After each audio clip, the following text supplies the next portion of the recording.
सब तो पहला उस परम पिता परमात्मा सिरजनहार वाहिगुरू शहनशाह दस्तगीर दसां पातशाहियां दी जोत साहिब श्री गुरु ग्रंथ साहिब जी महाराज सारे ही धर्मां दे औलिए पीर पैगंबर दाते भगत सूरमे किरती जन संत महापुरुष उन्हां दे समेत परम संत बाबा राम सिंह जी और उन्हां दे प्यारियां दे चरनां च दास दी नमस्कार है। गुरु रूप साध संगत जी, वाहिगुरू जी का खालसा वाहिगुरू जी की फतेह। अज जेठ महीने दी संगरांद दे पवित्र दिहाड़े ते आपां गुरबाणी दे विचों महीने दा महत्व सरवण करांगे। कोशिश की है साडी कि किसी बहाने असी परमात्मा दे नाल उस प्रभु दे नाल सिरजणहार दे नाल जुड़ीए, असी अपने जन्म नूं सफला करिए। हौली हौली करके असी चौथे पद नूं सहज दी अवस्था नूं प्राप्त करके अपने मन ते अपने विकारां ते पूरी तरह काबू पा के मुक्त हो जाइए। मनशा यही होनी चाहिए है कि असी परमार्थ दा, असी प्रभु दा जो नाम है, ਉਹਦਾ जो ਦਿੱਤਾ ਹੋਇਆ ਉਹਦਾ ਸਿਮਰਨ रूपी ਧਨ है, ਉਹਨੂੰ ਵੱਧ ਤੋਂ ਵੱਧ ਇਕੱਤਰ ਕਰਨਾ ਕਰੀਏ। ਵੱਡੇ ਮਹਾਰਾਜ ਫਰਮਾਇਆ ਕਰਦੇ ਸੀ ਕਿ ਸਾਰੇ ਹੀ ਦਿਨ ਪਰਮਾਤਮਾ ਦੇ ਨੇ। ਅਸੀਂ ਜਦੋਂ ਕਿਸੇ ਵੀ ਦਿਨ ਉਹਨੂੰ ਯਾਦ ਕਰਦੇ ਹਾਂ, ਉਹਦੇ ਨਾਲ ਜੁੜਦੇ ਹਾਂ, ਸਾਨੂੰ ਬਸ ਇੱਕ ਬਹਾਨਾ ਚਾਹੀਦਾ ਹੁੰਦਾ। गुरु साहिब ने किरपा करके ये बख्शिश कीती है। महीने का महत्व जदों असीं उहनूं सरवण करते हैं तो सानूं एक उपदेश मिल जाता है सतगुरु का कि आ महीने असीं अपने मन के उत्ते किस तरीके नाल कंट्रोल करना है, परमात्मा दे सिमरन का की आनंद है। सतगुरु बड़ा सोहना जेठ के महीने दे विच वर्णन करते हैं कि उस प्रभु दे अगे निमना कर ਜਿਹਦੇ ਅੱਗੇ ਸਾਰੇ ਹੀ ਨਿਆਉਂਦੇ ਹਨ। ਜਦੋਂ ਅਸੀਂ ਮਨ ਕਰਕੇ ਉਸ ਪਰਮਾਤਮਾ ਦੇ ਸਾਹਮਣੇ ਝੁਕਦੇ ਹਾਂ, ਸੱਚੇ ਦਿਲੋਂ ਉਹਦੇ ਮੂਹਰੇ ਅਸੀਂ ਨੀਵੇਂ ਹੁੰਨੇ ਆ, ਤਾਂ ਜੋ ਸਾਡੇ ਵਿਕਾਰ ਹੈ, ਜੋ ਸਾਡੀਆਂ ਸਮੱਸਿਆਵਾਂ ਅੰਦਰੂਨੀ ਮਨ ਦੀਆਂ ਤਨ ਦੀਆਂ ਸਭ ਖਤਮ ਹੋ ਜਾਂਦੀਆਂ। ਐਸੀ ਕਿਰਪਾ ਉਹ ਸਤਿਗੁਰੂ ਕਰਦਾ ਹੈ। ਆਓ ਮਨ ਚਿੱਤ ਵਿਰਤੀ ਇਕਾਗਰ ਕਰਕੇ ਆਪਾਂ ਸਾਰੇ ਸਰਵਣ ਕਰੀਏ। ਅਸੀਂ ਕਥਾ ਦੀ ਸੇਵਾ ਕਰ ਰਹੇ ਹਾਂ, ਤੁਸੀਂ ਸੁਣਨ ਦੇ ਵਿੱਚ ਧਿਆਨ ਦੇ ਰਹੇ ਹੋ। ਮਕਸਦ ਆਪਣਾ ਕੀ ਹੈ? ਉਸ ਪ੍ਰਭੂ ਦੇ ਨਾਲ ਜੁੜਨਾ ਹੈ, ਉਸ ਪ੍ਰਭੂ ਦੀ ਬਖਸ਼ਿਸ਼ ਨੂੰ ਪ੍ਰਾਪਤ ਕਰਨਾ ਹੈ। ਸੋ ਬਿਰਤੀ ਇਕਾਗਰ ਕਰੋ, ਆਖੋ ਸਤਨਾਮ ਸ਼੍ਰੀ ਵਾਹਿਗੁਰੂ ਜੀ। ਸਤਨਾਮ ਸ਼੍ਰੀ ਵਾਹਿਗੁਰੂ ਸਾਹਿਬ ਜੀਓ। संत जन हो मिल भाई हो, सच्चा नाम संभाले। तोसा बंधो जी का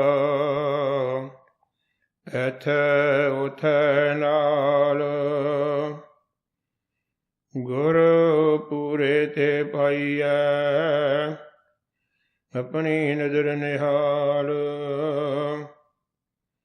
करम प्राप्त तिस होवै जिसनो होए दयाल। 12 महामाज महला पंजवा, घर चौथा एक ओंकार। सत गुर प्रसाद। हर जेठ जोड़ंदा लोड़िया, जिस अग्गै सब ने वन। आप की फरमा रहे हो? महीने दे महत्व दे द्वारा ज्ञान दिंदे हुए माझ राग दे विच कि उस परमात्मा दे नाल जुड़ना कर जिस दे अगे सारे ही निआउंदे हन जी। ਹਰ ਸੱਜਣ ਦਾਵਣੇ ਲੱਗਿਆ, ਕਿਸੇ ਨਾ ਦੇਈ ਬੰਨ। ਹਰ ਸੱਜਣ ਦਾਵਣ ਲੱਗਿਆ, ਕਿਸੇ ਨਾ ਦੇਈ ਬੰਨ। ਜਦੋਂ ਐਸੇ ਹਰੀ ਪਰਮੇਸ਼ਵਰ ਦੇ ਪੱਲੇ ਦੇ ਨਾਲ, ਜਦੋਂ ਅਸੀਂ ਉਹਦੇ ਨਾਲ ਆਪਣੇ ਆਪ ਨੂੰ ਜੋੜ ਦਿੰਦੇ ਹਾਂ, ਜੁੜ ਜਾਂਦੇ ਹਾਂ, ਬੰਨ੍ਹ ਦਿੰਦੇ ਹਾਂ, ਫਿਰ ਆਪ ਕੀ ਫਰਮਾ ਰਹੇ ਹੋ ਕਿ ਐਸੇ ਜੀਵ ਨੂੰ, ਐਸੇ ਪਰਮਾਤਮਾ ਦੇ ਪਿਆਰੇ ਜਗਿਆਸੂ ਨੂੰ ਫਿਰ ਨਾ ਕਦੇ ਜੰਮ ਬਣ ਸਕਦੇ ਹੈ, ਨਾ ਕੋਈ ਹੋਰ ਚੀਜ਼ ਉਹਨੂੰ ਬੰਨ੍ਹ ਸਕਦੀ ਹੈ। ਜੇ ਅਸੀਂ ਆਪਣੇ ਆਪ ਨੂੰ ਪਰਮਾਤਮਾ ਦੇ ਪੱਲੇ ਦੇ ਨਾਲ ਬੰਨ੍ਹ ਦਈਏ, ਅੰਦਰੋਂ ਨਿਜ ਕਰਕੇ ਪ੍ਰਭੂ ਦੇ ਨਾਲ ਜੁੜ ਜਾਈਏ, ਤਾਂ ਸਾਰੇ ਹੀ ਬੰਧਨਾਂ ਤੋਂ ਅਸੀਂ ਮੁਕਤ ਹੋ ਜਾਂਦੇ ਹਾਂ। ਜੇ ਮੁਕਤ ਹੋਣਾ ਹੈ ਤੇ ਆਪਣੇ ਆਪ ਨੂੰ ਪਰਮੇਸ਼ਵਰ ਦੇ ਨਾਲ ਜੋੜਨਾ ਪੈਣਾ, ਉਹਦੇ ਨਾਲ ਮਨ ਨੂੰ ਬੰਨ੍ਹਣਾ ਪੈਣਾ। ਫਿਰ ਬਾਕੀ ਸਾਰੀਆਂ ਖਲਾਸੀਆਂ ਹੋ ਜਾਂਦੀਆਂ, ਬਾਕੀ ਸਾਰੇ ਪਾਸਿਓਂ ਸਾਨੂੰ ਮੁਕਤੀ ਮਿਲ ਜਾਂਦੀ ਹੈ ਜੀ। ਮਾਣਕ ਮੋਤੀ ਨਾਮ ਪ੍ਰਭ, ਉਨ ਲੱਗੈ ਨਾਹੀ ਸੰਨ। ਆਪ ਕੀ ਫਰਮਾ ਰਹੇ ਹੋ ਕਿ ਪਰਮਾਤਮਾ ਦੇ ਨਾਮ ਦਾ ਜੋ ਅਸਲੀ ਧਨ ਹੈ, ਉਹਨੂੰ ਜੋੜਨਾ ਕਰ। ਜਿਹਨੂੰ ਕੋਈ ਸੰਨ ਨਹੀਂ ਲਾ ਸਕਦਾ, ਭਾਵ ਅਰਥ ਚੋਰੀ ਨਹੀਂ ਕਰ ਸਕਦਾ। ਸਾਰਾ ਸਮਾਂ, ਪੂਰਾ ਜੀਵਨ, ਸਾਡੇ ਮਨ ਦਾ ਨਿਸ਼ਾਨਾ ਇੱਕ ਹੀ ਹੁੰਦਾ ਹੈ ਕਿ ਮੈਂ ਦੁਨਿਆਵੀ ਵਸਤੂਆਂ ਇਕੱਤਰ ਕਰ ਲਾਂ। ਦੁਨਿਆਵੀ ਜਿਹੜੀ ਵੈਲਥ ਹੈਗੀ ਆ, ਜੋ ਦੁਨਿਆਵੀ ਸਾਡੇ ਕੋਲੇ, ਚਾਹੇ ਪੈਸੇ ਦੀ ਗੱਲ ਕਰੀਏ, ਚਾਹੇ ਅਸੀਂ ਪ੍ਰਾਪਰਟੀ ਦੀ ਗੱਲ ਕਰੀਏ, ਜੋ ਵੀ ਚੀਜ਼ਾਂ ਨੇ, ਅਸੀਂ ਉਹ ਦੁਨਿਆਵੀ ਨੂੰ ਸੰਚਿਤ ਕਰਨ ਦੇ ਵਿੱਚ, ਦੁਨਿਆਵੀ ਚੀਜ਼ਾਂ ਨੂੰ ਜੋੜਨ ਦੇ ਵਿੱਚ ਜ਼ਿਆਦਾ ਟਾਈਮ ਸਪੈਂਡ ਕਰਦੇ ਹਾਂ। ਪਰ ਗੁਰੂ ਮਹਾਰਾਜ ਕੀ ਫਰਮਾ ਰਹੇ ਹੈ ਕਿ ਅਸਲੀ ਧਨ, ਕਿਉਂਕਿ ਇਹ ਤਾਂ ਇੱਥੇ ਹੀ ਰਹਿ ਜਾਣਾ ਹੈ। ਜੇ ਅਸੀਂ ਕਹੀਏ ਕਿ ਸਰੀਰ ਤੋਂ ਬਾਅਦ, ਸਰੀਰ ਦੇ ਮਰਨ ਤੋਂ ਬਾਅਦ ਇਹ ਵਸਤੂਆਂ ਸਾਡੇ ਨਾਲ ਨਹੀਂ ਜਾਣੀਆਂ, ਮਾਫ ਕਰਨਾ, ਬਹੁਤੀ ਵੇਰੀ ਜਿਉਂਦੇ ਜੀ ਵੀ ਇਹ ਚੀਜ਼ਾਂ ਸਾਡੇ ਕੋਲ ਨਹੀਂ ਰਹਿੰਦੀਆਂ। ਜਿਨ੍ਹਾਂ ਦੇ ਲਈ ਅਸੀਂ ਇਕੱਤਰ ਕਰਦੇ ਹਾਂ, ਉਹੀ ਇਹਨਾਂ ਨੂੰ ਖਤਮ ਕਰ ਦਿੰਦੇ ਆ, ਉਹੀ ਇਹਨਾਂ ਨੂੰ ਗਵਾ ਦਿੰਦੇ ਆ। ਜਿਨ੍ਹਾਂ ਦੀ ਖਾਤਰ ਅਸੀਂ ਪਰਮਾਤਮਾ ਦੇ ਨਾਮ ਰੂਪੀ ਜਿਹੜਾ ਧਨ ਹੈ, ਜੋ ਸਾਡੀ ਆਤਮਾ ਦੇ ਨਾਲ ਸਰੀਰ ਤੋਂ ਬਾਅਦ ਵੀ ਸਾਡੇ ਕੰਮ ਆਉਣਾ ਹੈ, ਜਨਮ ਦਰ ਜਨਮ ਸਾਡੇ ਕੰਮ ਆਉਣਾ ਹੈ, ਜਿਸ ਵਜ੍ਹਾ ਕਰਕੇ ਅਸੀਂ ਇਸ ਜਨਮ ਔਰ ਮਰਨ ਦੇ ਚੱਕਰ ਦੇ ਵਿੱਚੋਂ ਮੁਕਤ ਹੋਣਾ ਹੈ, ਉਹ ਧਨ ਅਸੀਂ ਇਕੱਤਰ ਨਹੀਂ ਕਰਦੇ। ਅਸੀਂ ਜਿਨ੍ਹਾਂ ਦੀ ਖਾਤਰ ਆਪਣਾ ਬੇਸ਼ਕੀਮਤੀ ਸਿਮਰਨ ਨਾਮ ਰੂਪੀ ਪਰਮਾਤਮਾ ਦੀ ਯਾਦ, ਉਹਦੇ ਪ੍ਰੇਮ ਦਾ ਧਨ ਗਵਾਉਂਦੇ ਹੈ, ਜਿਨ੍ਹਾਂ ਲਈ ਅਸੀਂ ਦੁਨਿਆਵੀ ਧਨ ਇਕੱਤਰ ਕਰਦੇ ਹਾਂ, ਸਾਡੇ ਸਰੀਰਕ ਤੌਰ 'ਤੇ ਬੈਠੇ ਹੋਏ ਹੀ ਉਹ ਸਭ ਕੁਝ ਗਵਾ ਦਿੰਦੇ ਆ। ਸੋ ਗੁਰੂ ਮਹਾਰਾਜ ਕਹਿੰਦੇ ਉਹ ਧਨ ਇਕੱਤਰ ਕਰ, ਫੋਕਸ ਉੱਥੇ ਕਰ। ਠੀਕ ਹੈ, ਦੁਨਿਆਵੀ ਦੇ ਵਿੱਚ ਸਤਿਗੁਰੂਆਂ ਨੇ ਸਾਨੂੰ ਕਿਰਤ ਕਰਨ ਦਾ ਬਲ ਬਖਸ਼ਿਆ। ਗ੍ਰਸਥ ਧਰਮ ਦੇ ਵਿੱਚ ਉਹਨਾਂ ਨੇ ਕਿਹਾ ਕਰਮ ਕਰ। ਅਸੀਂ ਕਰਮ ਕਰਦੇ ਹਾਂ, 10 ਨੌਆਂ ਦੀ ਕਿਰਤ ਕਰਦੇ ਹਾਂ, ਮਿਹਨਤ ਕਰਦੇ ਹਾਂ, ਉਹਦੇ ਅਨੁਸਾਰ ਅਸੀਂ ਆਪਣਾ ਜੀਵਨ ਨਿਰਵਾਹ ਕਰਦੇ ਹਾਂ। ਪਰ ਉਹ ਕਹਿੰਦੇ ਇਹਦੇ ਲੋਭ ਦੇ ਵਿੱਚ ਨਾ ਫਸ।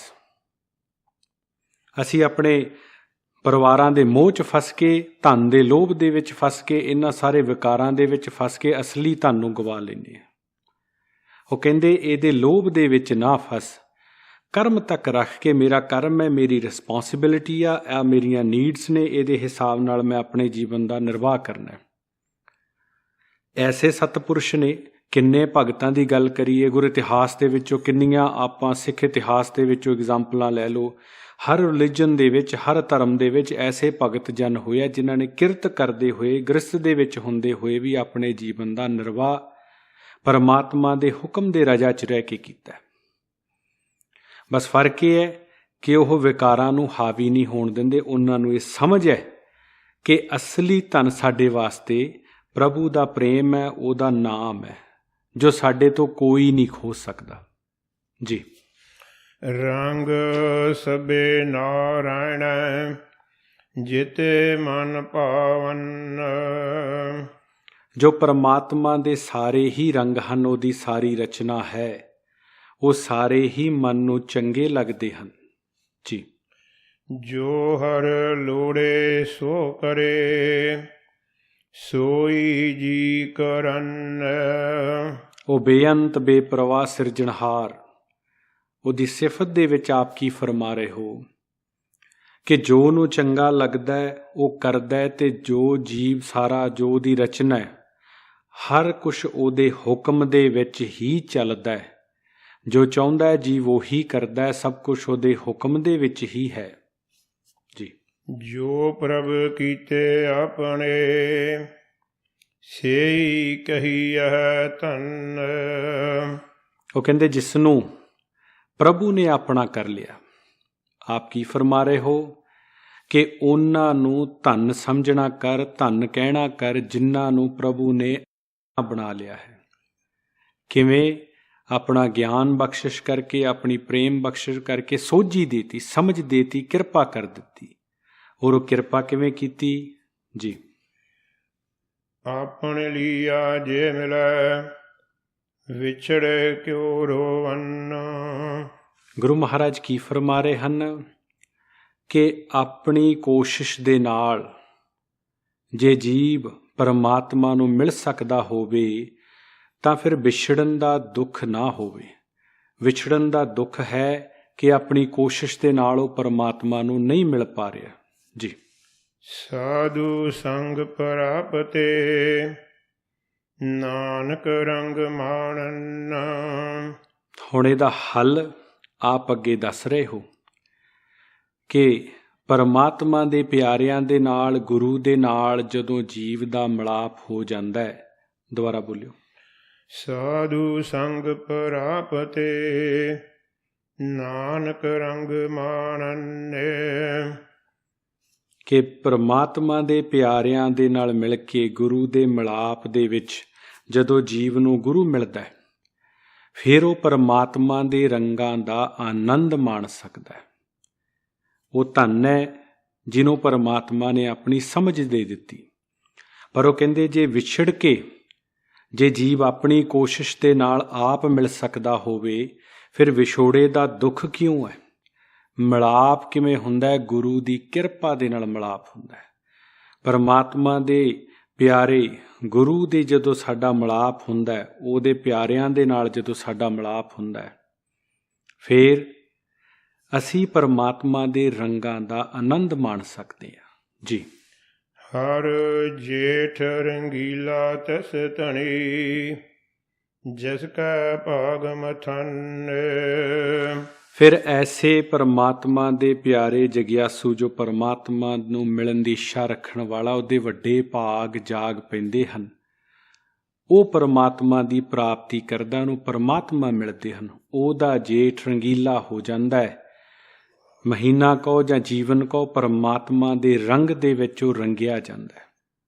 ਸੋ ਗੁਰੂ ਮਹਾਰਾਜ ਨੇ ਮਹੀਨੇ ਦੇ ਮਹੱਤਵ ਦੇ ਵਿੱਚ ਸਾਨੂੰ ਉਪਦੇਸ਼ ਦਿੱਤਾ, ਗਿਆਨ ਦਿੱਤਾ, ਬਖਸ਼ਿਸ਼ ਕੀਤੀ ਹੈ ਕਿ ਪਰਮਾਤਮਾ ਦੇ ਅੱਗੇ ਸਾਨੂੰ ਨਿਭਣਾ ਚਾਹੀਦਾ ਹੈ, ਜਿਹਦੇ ਅੱਗੇ ਸਾਰੇ ਹੀ ਨਿਆਉਂਦੇ ਹੈ। ਸਾਨੂੰ ਆਪਣੇ ਆਪ ਨੂੰ ਕਿਹਦੇ ਪੱਲੇ ਨਾਲ ਬੰਨ੍ਹਣਾ ਚਾਹੀਦਾ ਹੈ? ਜਿਹਦੇ ਪੱਲੇ ਨਾਲ ਬੰਨ੍ਹਣ ਦੇ ਨਾਲ, ਜਿਹਦੇ ਪੱਲੇ ਲੱਗਿਆਂ ਸਾਰਿਆਂ ਤੋਂ ਹੀ ਮੁਕਤੀ ਹੋ ਜਾਂਦੀ ਹੈ। ਫਿਰ ਕੋਈ ਬੰਨ੍ਹ ਨਹੀਂ ਸਕਦਾ ਸਾਨੂੰ, ਨਾ ਸਾਨੂੰ ਜਮਾਂ ਦੀ ਮਾਰ ਪੈ ਸਕਦੀ, ਨਾ ਸਾਨੂੰ ਜਮ ਬਣ ਸਕਦੇ ਹੈ, ਨਾ ਸਾਡੇ ਵਿਕਾਰ, ਹਰ ਚੀਜ਼ ਤੋਂ ਸਾਨੂੰ ਮੁਕਤ ਕਰ ਦਿੰਦਾ ਹੈ। ਫਿਰ ਅੱਗੇ ਕੀ ਫਰਮਾਉਂਦੇ ਹੈ ਕਿ ਭਾਈ ਪ੍ਰਾਪਤੀ ਕਿਵੇਂ ਹੁੰਦੀ ਹੈ? ਜੇ ਆਪ ਕਰਕੇ ਮਿਲ ਲਈਏ ਤੇ ਫਿਰ ਵਿਛੋੜੇ ਦਾ ਦੁੱਖ ਕਿਉਂ ਹੈ? ਪ੍ਰਾਪਤੀ ਹੁੰਦੀ ਹੈ ਗੁਰੂ ਦੇ ਮਿਲਾਪ ਦੇ ਨਾਲ, ਫਿਰ ਉਹ ਪਰਮਾਤਮਾ ਦੇ ਰੰਗਾਂ ਦਾ ਆਨੰਦ ਮਾਣਦਾ ਹੈ। ਭਗਤ ਕਬੀਰ ਜੀ ਜਦੋਂ ਮਨ ਦੇ ਵਿੱਚ ਤੜਪ ਸੀ, ਪਰਮਾਤਮਾ ਨੂੰ ਮਿਲਣ ਦੀ ਖਿੱਚ ਸੀ, ਬੜੀ ਲਗਨ ਸੀ, ਆਪ ਨੂੰ ਕੋਈ ਪਰਮਾਤਮਾ ਦਾ ਪਿਆਰਾ ਮਿਲਿਆ, ਉਹਨੇ ਜ਼ਿਕਰ ਕੀਤਾ ਜਾਂ ਉਪਦੇਸ਼ ਕੀਤਾ ਜਾਂ ਸਮਝਾਇਆ ਕਿ ਭਾਈ ਤੂੰ ਗੁਰੂ ਧਾਰਨ ਕਰ। ਜਿੰਨੀ ਦੇਰ ਤੂੰ ਗੁਰੂ ਧਾਰਨ ਨਹੀਂ ਕਰਦਾ, ਉਨੀ ਦੇਰ ਵਾਸਤੇ ਤੈਨੂੰ ਪ੍ਰਾਪਤੀ ਨਹੀਂ ਹੋ ਸਕਦੀ। ਕੋਈ ਐਸੇ ਨੂੰ ਮਿਲ ਜੋ ਪਰਮਾਤਮਾ ਨੂੰ ਮਿਲਿਆ, ਜਿਵੇਂ ਗੁਰੂ ਸਾਹਿਬ ਆਪਾਂ ਨੂੰ ਗਿਆਨ ਦੇ ਰਹੇ ਹੈ। ਕਬੀਰ ਜੀ ਦੇ ਮਨ ਦੇ ਵਿੱਚ ਉਸ ਵੇਲੇ ਇੱਛਾ ਜਾਗੀ। ਉਸ ਵੇਲੇ ਰਾਮਾਨੰਦ ਜੀ ਬੜੇ ਪ੍ਰਚਲਿਤ ਸੀ, ਮਹਾਤਮਾ ਬੜੇ ਪਹੁੰਚੇ ਹੋਏ ਸੀ। ਮਨ 'ਚ ਸੰਕਲਪ ਹੋਇਆ ਕਿ ਇਹਨਾਂ ਨੂੰ ਗੁਰੂ ਧਾਰਨ ਕਰਨਾ ਹੈ, ਪਰ ਸਮਾਜਿਕ ਪੁਆੜਾ ਇੰਨਾ ਸੀ, ਜਾਤੀ ਪਾਤੀ ਦੀਆਂ ਰੌਲੇ ਇੰਨੇ ਸੀ, ਸਮੱਸਿਆ ਇੰਨੀ ਸੀ ਕਿ ਕੋਈ ਵੀ ਉਸ ਵੇਲੇ ਕਬੀਰ ਜੀ ਜਿਸ ਜਾਤੀ ਤੋਂ ਆਉਂਦੇ ਸੀ ਉਹਨਾਂ ਨੂੰ ਸਮਾਜ ਦੇ ਵਿੱਚ ਬੜਾ ਨੀਵਾਂ ਸਮਝਿਆ ਜਾਂਦਾ ਸੀ, ਔਰ ਰਾਮਾਨੰਦ ਜਿਸ ਜਾਤੀ ਤੋਂ ਆਉਂਦੇ ਸੀ ਉਹਨਾਂ ਨੂੰ ਬੜੇ ਉੱਚੇ ਸਮਝਿਆ ਜਾਂਦਾ ਸੀ। ਸਮਾਜ ਦੇ ਵਿੱਚ ਇਹਨੇ ਲੈਵਲ ਬਣਾਏ ਹੋਏ ਸੀ ਕਿ ਭਾਈ ਨੀਵੀਂ ਜਾਤੀ ਵਾਲਾ ਉੱਚੀ ਜਾਤੀ ਵਾਲੇ ਤੋਂ ਪਰਮਾਤਮਾ ਦਾ ਨਾਮ ਨਹੀਂ ਲੈ ਸਕਦਾ ਜਾਂ ਉਹਨੂੰ ਗੁਰੂ ਧਾਰਨ ਨਹੀਂ ਕਰ ਸਕਦਾ। ਬੜੀਆਂ ਡਿਫਰੈਂਟ ਤਰ੍ਹਾਂ ਦੀਆਂ ਕੰਡੀਸ਼ਨ ਸੀ। ਪਰ ਕਹਿੰਦੇ ਹੁੰਦੇ ਆ ਜਦੋਂ ਮਨ 'ਚ ਇੱਛਾ ਹੋਵੇ ਫਿਰ ਪਰਮਾਤਮਾ ਰਸਤਾ ਦਿੰਦਾ ਹੈ, ਇੰਪੋਸੀਬਲ ਨੂੰ ਪੋਸੀਬਲ ਕਰ ਦਿੰਦਾ ਹੈ ਜੇ ਮਨ 'ਚ ਦ੍ਰਿੜ ਸੰਕਲਪ ਹੋਵੇ। ਆਪਦੇ ਮਨ 'ਚ ਸੰਕਲਪ ਸੀ। ਉਧਰ ਰਾਮਾਨੰਦ ਜੀ ਵੀ ਇਸ ਚੱਕਰ ਨੂੰ ਤੋੜਨਾ ਚਾਹੁੰਦੇ ਸੀ, ਅਭਿਮਾਨ ਨੂੰ ਉਹ ਤੋੜਨਾ ਚਾਹੁੰਦੇ ਸੀ। ਕਬੀਰ ਜੀ ਨੂੰ ਜਿੱਥੇ ਰਾਮਾਨੰਦ ਜੀ ਇਸ਼ਨਾਨ ਸਵੇਰੇ ਉੱਠ ਕੇ ਕਰਨ ਜਾਇਆ ਕਰਦੇ ਸੀ, ਨੇਰੇ ਰਸਤੇ 'ਚ ਲੇਟ ਗਏ। ਜਦੋਂ ਆਏ ਰਸਤੇ ਦੇ ਵਿੱਚ ਇਤਿਹਾਸ 'ਚ ਆਉਂਦਾ ਕਿ ਠੇਡਾ ਲੱਗਿਆ, ਦੇਖਿਆ ਹਨੇਰਾ ਸੀ, ਕੋਈ ਸੁੱਤਾ ਪਿਆ ਹੈ। ਰੂਟੀਨ ਅਨੁਸਾਰ ਕੀ ਫਰਮਾਇਆ, ਰਾਮ ਕੇ ਰਾਮ ਕਹੋ, ਉੱਠੋ ਭਾਈ ਰਾਮ ਕੇ ਰਾਮ ਕਹੋ। ਪ੍ਰਵਚਨ ਹੋ ਗਏ। ਹੁਣ ਮਨ 'ਚ ਗੁਰੂ ਸੀ, ਗੁਰੂ ਦਾ ਚਰਨ ਸਪਰਸ਼ ਮਿਲ ਗਿਆ, ਰਾਮ ਦਾ ਸ਼ਬਦ ਮਿਲ ਗਿਆ, ਰੰਗ ਚੜ੍ਹ ਗਿਆ। ਹੌਲੀ ਹੌਲੀ ਇੰਨੀ ਲਗਨ ਹੋ ਗਈ। ਜਦੋਂ ਕਬੀਰ ਜੀ ਦੀ ਪ੍ਰਸਿੱਧੀ ਹੋਈ ਤਾਂ ਕੁਛ ਪੁਜਾਰੀਆਂ ਨੇ ਸੋਚਿਆ ਕਿ ਇਹਦੇ ਵੱਲ ਨੂੰ ਲੋਕੀ ਜ਼ਿਆਦੇ ਆ ਰਹੇ ਹੈ, ਕਿਵੇਂ ਨਾ ਕਿਵੇਂ ਆਪਾਂ ਇਹਨੂੰ ਪਿੱਛੇ ਕਰੀਏ ਜਾਂ ਲੋਕਾਂ ਦੇ ਵਿੱਚ ਇਹਦੀ ਜਿਹੜੀ ਪ੍ਰਸਿੱਧੀ ਹੈ ਜਾਂ ਇੱਜ਼ਤ ਨੂੰ ਘਟਾਈਏ। ਉਹ ਕਹਿੰਦੇ ਕਬੀਰ ਤੂੰ ਲੋਕਾਂ ਨੂੰ ਕਿਵੇਂ ਉਪਦੇਸ਼ ਕਰ ਸਕਦਾ, ਤੇਰਾ ਤੇ ਕੋਈ ਗੁਰੂ ਹੀ ਹੈ ਨਹੀਂ। ਤਾਂ ਕਬੀਰ ਬੜੀ ਨਿਮਰਤਾ ਨਾਲ ਕਹਿੰਦੇ ਮੈਂ ਰਾਮਾਨੰਦ ਜੀ ਨੂੰ ਗੁਰੂ ਧਾਰਨ ਕੀਤਾ। ਉਹ ਕਹਿੰਦੇ ਇਹ ਕਿਵੇਂ ਪੋਸੀਬਲ ਹੋ ਸਕਦਾ।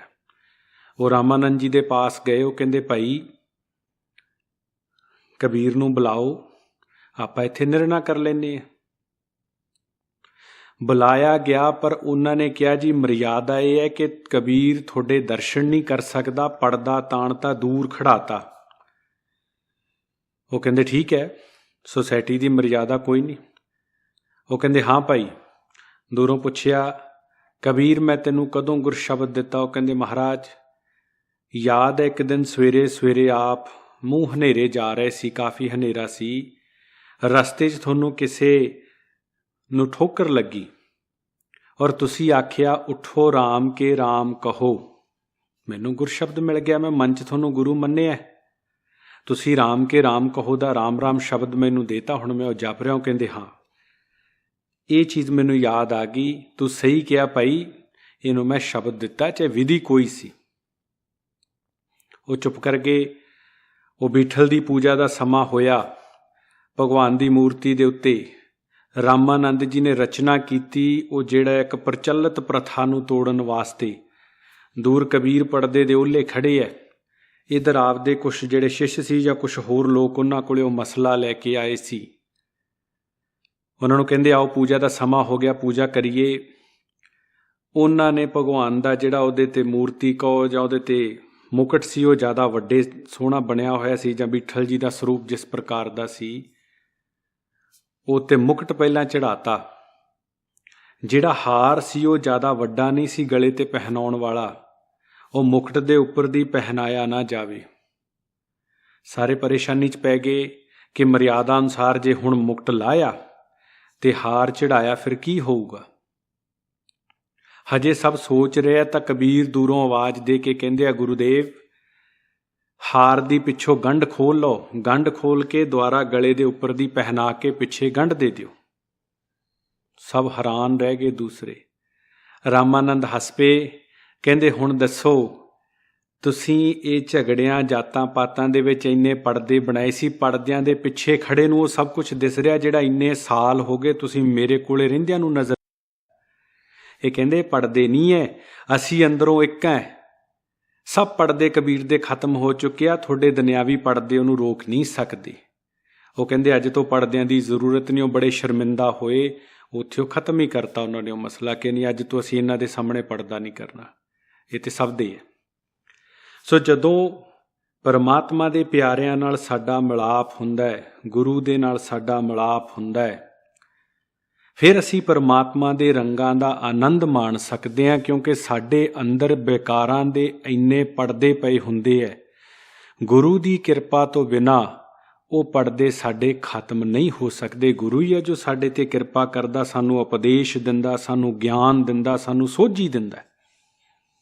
ਫਿਰ ਹੀ ਸਾਨੂੰ ਪਤਾ ਲੱਗਦਾ ਮੇਰੇ 'ਚ ਕੀ ਕਮੀਆਂ ਤੇ ਕਿਵੇਂ ਮੈਂ ਆਪਣੇ ਆਪ ਤੇ ਸੈਲਫ ਕੰਟਰੋਲ ਕਰਨਾ, ਕਿਵੇਂ ਆਪਣੀਆਂ ਡਿਜ਼ਾਇਰ ਨੇ, ਕਿਵੇਂ ਆਪਣੀਆਂ ਜਿਹੜੀ ਵੀਕਨੈਸ ਆ ਹਰ ਚੀਜ਼ ਨੂੰ ਮੈਂ ਕਿਵੇਂ ਖਤਮ ਕਰਨਾ, ਕਿਵੇਂ ਮੈਂ ਆਪਣੇ ਅੰਦਰ ਉਸ ਪਰਮਾਤਮਾ ਦੇ ਗੁਣਾਂ ਨੂੰ ਡਿਵੈਲਪ ਕਰਨਾ, ਜਿਹੜੇ ਉਹ ਰੱਬੀ ਵਰਚੂ ਨੇ ਉਹਨਾਂ ਨੂੰ ਮੈਂ ਕਿਵੇਂ ਹੋਰ ਜ਼ਿਆਦਾ ਡਿਵੈਲਪ ਕਰਨਾ। ਫਿਰ ਉਹ ਕਿਰਪਾ ਕਰਦਾ ਹੈ, ਫਿਰ ਅਸੀਂ ਪਰਮਾਤਮਾ ਦੇ ਰੰਗ ਦਾ ਆਨੰਦ ਮਾਣ ਸਕਦੇ ਹਾਂ। ਇਹ ਸਾਡੇ ਜੀਵਨ 'ਚ ਬੜਾ ਜ਼ਰੂਰੀ ਹੈ। ਸੋ ਇੱਥੇ ਆਪਾਂ ਕਥਾ ਦੀ ਸਮਾਪਤੀ ਕਰਦੇ ਹਾਂ। ਆਓ ਅਰਦਾਸ ਬੇਨਤੀ ਕਰੀਏ ਉਸ ਪਰਮ ਪਿਤਾ ਪਰਮੇਸ਼ਵਰ ਸਿਰਜਣਹਾਰ ਵਾਹਿਗੁਰੂ ਦੇ ਚਰਨਾਂ 'ਚ ਕਿ ਹੇ ਪ੍ਰਭੂ ਕਿਰਪਾ ਕਰ, ਸਰਬੱਤ ਦਾ ਭਲਾ ਕਰ। ਜਿੱਥੇ ਜਿੱਥੇ ਵੀ ਬੈਠੇ ਹੋ ਮੈਂ ਸਾਰੀਆਂ ਗੁਰਸਿੱਖ ਸੰਗਤਾਂ ਨੂੰ ਇੱਕ ਹੋਰ ਬੇਨਤੀ ਕਰਦਾ ਹੈ ਕਿ ਭਾਈ ਜਿੰਨੀ ਜੋਗੇ ਆ ਅੱਜ ਹਰ ਜਗ੍ਹਾ ਤੋਂ ਇੰਡੀਆ ਦੇ ਵਿੱਚ ਕੋਵਿਡ ਦੀ ਸਿਚੁਏਸ਼ਨ, ਹਾਲਾਂਕਿ ਦੁਨੀਆ ਦੇ ਬਹੁਤ ਹਿੱਸਿਆਂ 'ਚ ਇਹ ਬਿਮਾਰੀ ਬੜੀ ਭਿਆਨਕ ਤਰੀਕੇ ਨਾਲ ਹਜੇ ਵੀ ਚੱਲ ਰਹੀ ਹੈ, ਪਰ ਹਿੰਦੁਸਤਾਨ ਦੇ ਵਿੱਚ ਇਸ ਵੇਲੇ ਸਭ ਤੋਂ ਜ਼ਿਆਦਾ ਬੁਰੀ ਹਾਲਾਤ ਦੁਨੀਆ ਦੇ ਵਿੱਚ ਸਭ ਤੋਂ ਜ਼ਿਆਦਾ ਹੋਈ ਪਈ ਹੈ। ਬਹੁਤ NGOs, ਬਹੁਤ ਸੰਸਥਾਵਾਂ, ਬਹੁਤ ਗੁਰੂ ਘਰ, ਆਮ ਲੋਕ, ਹਰ ਇੱਕ ਬੰਦਾ ਜਿੰਨੀ ਜੋਗਾ ਹੈ ਸਹਾਇਤਾ ਕਰ ਰਿਹਾ। ਸਭ ਨੂੰ ਮੇਰੀ ਬੇਨਤੀ ਹੈ ਕਿ ਆਪੋ ਆਪਣੇ ਲੈਵਲ 'ਤੇ ਜਿੰਨੀ ਕੁ ਜੋਗੇ ਅਸੀਂ ਆ ਅਸੀਂ ਵੀ ਕਰਦੇ ਹਾਂ, ਤੁਸੀਂ ਵੀ ਆਪੋ ਆਪਣੇ ਲੈਵਲ 'ਤੇ ਜਿੰਨਾ ਕੁ ਹੁੰਦਾ ਹੈ, ਜਿੰਨੀ ਕਿਸੇ ਦੀ ਜਿੱਥੇ ਪਹੁੰਚ ਆ ਉਹੋ ਜਿਹੀ ਸਹਾਇਤਾ ਕਰੋ। ਨਹੀਂ ਕਰ ਸਕਦੇ ਤੇ ਅਰਦਾਸ ਬੇਨਤੀ ਕਰੋ, ਪ੍ਰਭੂ ਦੇ ਚਰਨਾਂ 'ਚ ਫਰਿਆਦ ਕਰੋ ਕਿ ਪ੍ਰਭੂ ਕਿਰਪਾ ਕਰ। ਉਹ ਕਹਿੰਦੇ ਆ ਬਿਰਥੀ ਨਾ ਜਾਏ ਜਨ ਕੀ ਅਰਦਾਸ। ਜਦੋਂ ਸਾਰੀਆਂ ਆਤਮਾ ਇਕੱਤਰ ਹੋ ਕੇ ਪ੍ਰਭੂ ਦੇ ਚਰਨਾਂ 'ਚ ਅਰਦਾਸ ਕਰਨਗੀਆਂ ਉਹ ਕਿਰਪਾ ਕਰੂਗਾ। ਸੋ ਸਰਬੱਤ ਦੇ ਭਲੇ ਦੀ ਅਰਦਾਸ ਕਰੋ। ਆਓ ਸਮਾਪਤੀ ਕਰੀਏ। ਕਥਾ ਕਰਦੇ ਤੋਂ, ਵਿਆਖਿਆ ਕਰਦੇ ਤੋਂ ਕੋਈ ਸ਼ਬਦ ਗੁਰਬਾਣੀ ਦੇ ਵਿੱਚ ਵੱਧ ਘੱਟ ਸਾਥੋਂ ਆਖਿਆ ਗਿਆ ਹੋਵੇ ਦਾਸ ਖਿਮਾ ਦੀ ਜਾਚਨਾ ਕਰਦਾ ਹੈ। ਸਤਿਗੁਰੂ ਕਿਰਪਾ ਕਰਨ, ਹੋਰ ਪ੍ਰੇਮ ਦੇ ਨਾਲ ਸੰਗਤ ਦੀ ਕਥਾ ਰੂਪੀ ਸੇਵਾ ਕਰਨ ਦਾ ਬਲ ਬਖਸ਼ਿਸ਼ ਕਰਨ। ਆਓ ਸਮਾਪਤੀ ਕਰੀਏ। ਸਹੀ ਪਿਆਰੇ ਮੇਲ ਜਿਨ ਮਿਲਿਆ ਤੇਰਾ ਨਾਮ ਚਿਤ ਆਵੇ, ਨਾਨਕ ਨਾਮ ਚੜ੍ਹਦੀ ਕਲਾ, ਤੇਰੇ ਭਾਣੇ ਸਰਬੱਤ ਕਾ ਭਲਾ। ਵਾਹਿਗੁਰੂ ਜੀ ਕਾ ਖਾਲਸਾ, ਵਾਹਿਗੁਰੂ ਜੀ ਕੀ ਫਤਿਹ।